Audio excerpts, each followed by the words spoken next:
Sir మీకు ప్రతిపక్ష హోదా అంశానికి సంబంధించి పవన్ కళ్యాణ్ గారు ఒక కామెంట్ చేశారు. వైఎస్ఆర్ కాంగ్రెస్ పార్టీకి వచ్చినటువంటి ఓట్ల శాతాన్ని, సీట్ల శాతాన్ని బట్టి చూస్తే జర్మనీలో అయితేనే వస్తది. ఇక్కడ రాదు. ఇక్కడ ఈ 5 ఏళ్ళు రావడం కష్టం అని ఒక విమర్శ చేశారు సార్. ఆ మనిషి కార్పొరేటర్కి ఎక్కువ, ఎమ్మెల్యేకి తక్కువ. జీవితకాలంలో ఇప్పుడు ఎమ్మెల్యే ఒకసారి అయినాడయ్యా. కనీసం ఇంకిత జ్ఞానం లేని వ్యక్తి జగన్మోహన్ రెడ్డి గారు. కానీ జగన్మోహన్ రెడ్డి గారు ప్రజాస్వామ్య పద్ధతికి విరుద్ధంగా నోరు దొరికింది కదా అని ఇష్టం వచ్చినట్టు మాట్లాడుకుంటూ తనకున్న మాధ్యమాల ద్వారా ప్రజల్లో ఒక నెరేటివ్ తీసుకెళ్ళడానికి చేసిన ప్రయత్నాన్ని జనసేన పార్టీ నుంచి మేము ఖండిస్తున్నాం. ప్రత్యేకంగా ఈరోజు మా పార్టీ అధ్యక్షులు, రాష్ట్ర ఉప ముఖ్యమంత్రి పవన్ కళ్యాణ్ గారి గురించి ఆయన చేసిన విమర్శలు చాలా బాధ కలిగించినాయి.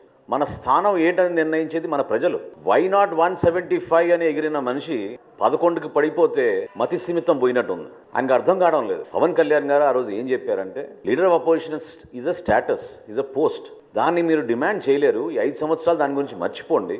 మీరు శాసనసభకు వచ్చి చర్చల్లో పాల్గొని ప్రజా సమస్యలపైన మీరు మాట్లాడండి అనే అంశం పైన ఆయన మాట్లాడినప్పుడు ఒక విలేకరి మరి వైఎస్ఆర్సీపీకి 39% ఓట్ షేర్ వచ్చిందని డిమాండ్ చేస్తున్నారు అన్నప్పుడు అది మన భారతదేశంలో లేదు, మన సాంప్రదాయంలో లేదు. అది జర్మనీ లాంటి దేశంలో ప్రొపోర్షనల్ ఓట్ షేర్ ఉన్నప్పుడు వాళ్ళకి పరిపాలనలోనూ ఆ ప్రజాస్వామ్య పద్ధతుల్లోనూ అవకాశం ఉంటుంది. కాబట్టి నిజంగా మీరు అది కోరుకుంటే జర్మనీకి వెళ్ళి పోటీ చేయమని చెప్పారు.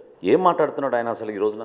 అసలు బేసికల్గా వైఎస్ఆర్సీపీ గతంలోనే మేము చెప్పాం జనసేన పార్టీ నుంచి, తాడు బొంగరం లేని పార్టీ ఇది. ఈ రోజుకి వాళ్ళకి సభ్యత్వం లేదు.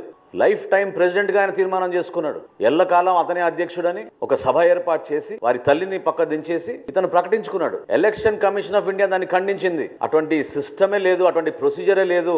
మీరు ఎట్లా డిసైడ్ చేసుకుంటారు మీ పార్టీ ప్రెసిడెంట్ ఎవరు? అది ఆ విధానం కాదని ఆ రోజు చురకలు వేసింది. అందుకనే అంటున్నాను నేను, ఇంకిత జ్ఞానం లేని వ్యక్తి, రూల్స్ పాటించని వ్యక్తి, తన సొంత వైఎస్ఆర్సీపీ పార్టీకి సభ్యత్వం లేదు. ఈరోజు వారి పార్టీ అధ్యక్షుడు ఎవరో కూడా వాళ్ళు తేల్చుకోలేని పరిస్థితిలో వాళ్ళు జనసేన పార్టీ పైన, మా పార్టీ అధ్యక్షుడు పవన్ కళ్యాణ్ గారి పైన చేస్తున్న వ్యాఖ్యలు నిజంగా చాలా విచిత్రంగా అనిపిస్తున్నాయి. పవన్ కళ్యాణ్ గారు ఏనాడు కూడా ప్రతిపక్షంలో ఒకలా, ప్రభుత్వంలో ఒకలా వ్యవహరించే మనిషి కాదు.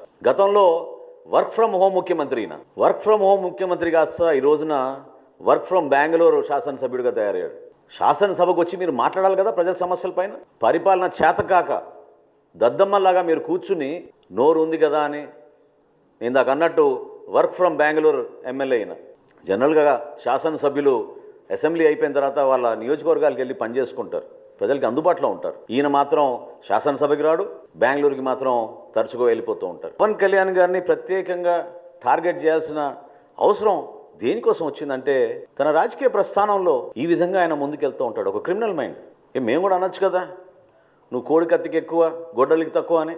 ఏ విధంగా బాబాయ్ హత్య జరిగిందో అందరికీ తెలుసు కదా. ఇది పద్ధత.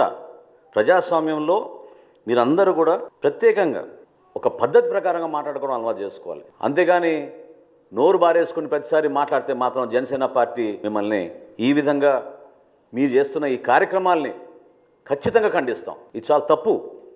ప్రజాస్వామ్యంలో ఒక బాధ్యత గల వ్యక్తిగా, ఒక మాజీ ముఖ్యమంత్రిగా మీరు అందించాల్సిన సలహాలు, సూచనలు మీరు ఇవ్వండి.